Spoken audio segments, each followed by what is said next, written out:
राजस्थान की राजधानी जयपुर में शरद पूर्णिमा के अवसर पर खीर वितरण कार्यक्रम चल रहा था। खीर वितरण का कार्यक्रम आरएसएस के कार्यकर्ता कर रहे थे और इसी दौरान अचानक उन आरएसएस के कार्यकर्ताओं पर चाकू से हमला हो जाता है। और हमला भी कोई छोटा मोटा नहीं, हमला ऐसा जिसमें 10 से ज्यादा कार्यकर्ता घायल हो गए। नमस्कार, मैं हूं छवि अवस्थी, आप देख रहे हैं द इंडिया मूव्स।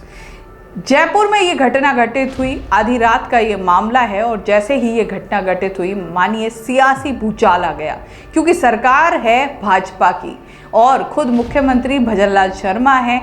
ऐसे में आरएसएस कार्यकर्ताओं पर इतना बड़ा हमला कैसे हो सकता है, वो भी इस हद तक कि 10 में से 6 की स्थिति बेहद ज़्यादा खराब है। 3 को सर्जरी में लिया गया है, 3 की सर्जरी होनी है।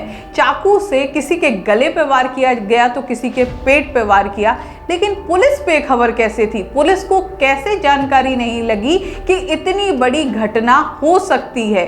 पुलिस को कैसे पुलिस इस पूरे मामले से अनभिज्ञ रही कि इस तरीके का मामला वो भी राजस्थान की राजधानी में घटित हो सकता है, जहां पर पूरी सरकार बैठती है, जहां पर मुख्यमंत्री बैठते हैं, पुलिस प्रशासन के आला अधिकारी बैठते हैं।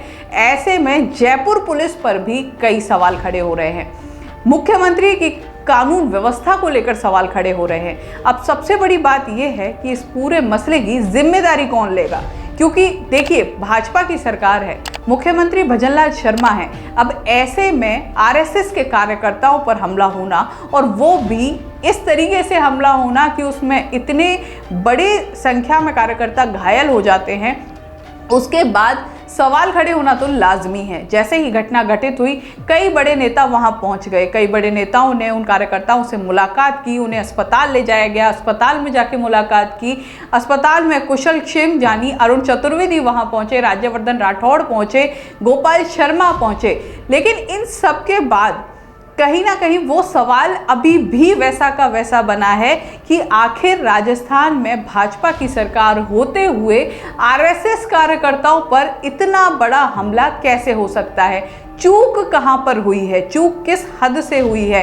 क्या सरकार की तरफ से चूक हुई है? क्या पुलिस प्रशासन की तरफ से चूक हुई है?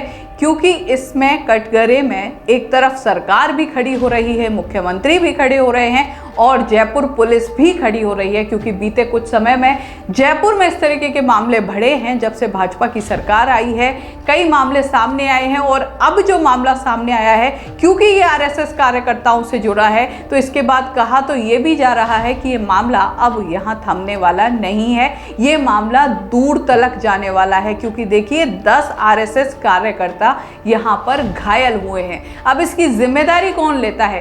क्या जयपुर पुलिस को इंतजार था कि कोई बड़ी घटना घटित हो जाए? क्या जयपुर पुलिस को इंतजार था कि घायल ना हो, इससे ज्यादा कुछ बड़ा हो जाए? क्योंकि इतनी बड़ी घटना होने के बाद भी पुलिस को जानकारी क्यों नहीं लगी? क्या पुलिस को पहले ऐसा नहीं था कि इस जगह सुरक्षा की दृष्टि से कुछ ज़रूरत है कि सुरक्षा कर्मियों को यहाँ तैनात किया जाना चाहिए, या फिर इस तरह की कोई सूचना उनके पास नहीं आई कि यहाँ पर इतने बड़े लेवल पर कोई घटना घटित हो सकती है? कई तरीके के सवाल खड़े हो रहे हैं, चाहे वो मुख्यमंत्री की कार्यप्रणाली पर हो, कानून व्यवस्था पर हो, या फिर जयपुर पुलिस पर हो। सवाल कई हैं, अब उनके जवाब खोजना ज़रूरी है, क्योंकि इस तरीके की घटनाओं को कम से कम राजस्थान वासी तो स्वीकार नहीं करते हैं। देखते रहिए द इंडिया मूव्स। क्या कुछ है राजस्थान में, क्या कुछ है जयपुर में, या फिर क्या कुछ देश दुनिया में चल रहा है, अपडेट लेकर हाजिर होते रहेंगे, सवाल पूछते रहेंगे, जवाब खोजते रहेंगे। देखते रहिए द इंडिया मूव्स।